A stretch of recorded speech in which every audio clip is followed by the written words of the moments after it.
ಇನ್ನು ಬಾಲಿವುಡ್ ನಟ ಸೈಫ್ ಅಲಿ ಖಾನ್ಗೆ ಚಾಕು ಇರಿತ ಪ್ರಕರಣಕ್ಕೆ ಸಂಬಂಧಪಟ್ಟಂತೆ ಒಂದಷ್ಟು ಡೀಟೇಲ್ಸ್ ಬರ್ತಾ ಇದೆ ನೋಡೋಣ. ಸೈಫ್ ಅಲಿ ಖಾನ್ಗೆ ಚೂರಿ ಇರಿತ ಪ್ರಕರಣ. ಈ ಪ್ರಕರಣದಲ್ಲಿ ಪತ್ನಿ ಕರೀನಾ ಕಪೂರ್ ಫಸ್ಟ್ ರಿಯಾಕ್ಷನ್ ಕೊಟ್ಟಿದ್ದಾರೆ. ಅವ್ರು ದಿನ ಹಾಸ್ಪಿಟಲ್ ಹೋಗಿ ಬರ್ತಾ ಇದ್ರು.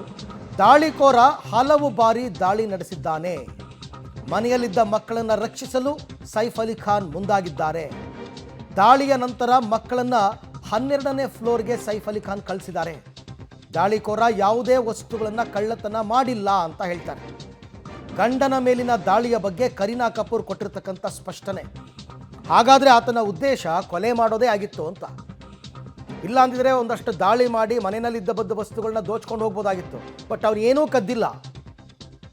ಸೈಫ್ ಅಲಿ ಖಾನ್ನ ಕೊಲ್ಲಬೇಕು ಅಂತನೋ ಮಕ್ಕಳನ್ನು ಕೊಲ್ಲಬೇಕು ಅಂತನೋ ಬಂದಿದ್ದಾನೆ. ಬಟ್ ಮಕ್ಕಳನ್ನು ರಕ್ಷಣೆ ಮಾಡೋದಕ್ಕೆ ಸೈಫ್ ಅಲಿ ಖಾನ್ ಮುಂದಾಗಿ ಅವರು ಏಟು ತಿಂದಿದ್ದಾರೆ. ಆಮೇಲೆ ಮಕ್ಕಳನ್ನ 12ನೇ ಫ್ಲೋರ್ ಕಳಿಸಿದ್ದಾರೆ.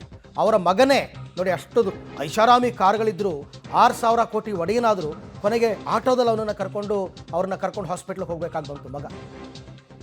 ಈಗ ಅವರ ಪತ್ನಿ ಮೊದಲ ಬಾರಿಗೆ ರಿಯಾಕ್ಷನ್ ಕೊಟ್ಟಿದ್ದಾರೆ. ಕರೀನಾ ಕಪೂರ್ ಏನು ನಡೀತು ಇನ್ಸಿಡೆಂಟ್ ಅವತ್ತು ಅಂತಕ್ಕಂಥದಕ್ಕೆ ಸಂಬಂಧಪಟ್ಟಂತೆ ಮಾತನಾಡಿ ಹಲವು ಬಾರಿ ದಾಳಿ ನಡೆಸಿದ್ದಾನೆ, ಅಂದರೆ ತುಂಬ ಸರ್ತಿ ಸ್ಟ್ಯಾಬ್ ಮಾಡಿದ್ದಾನೆ ಅಂತ.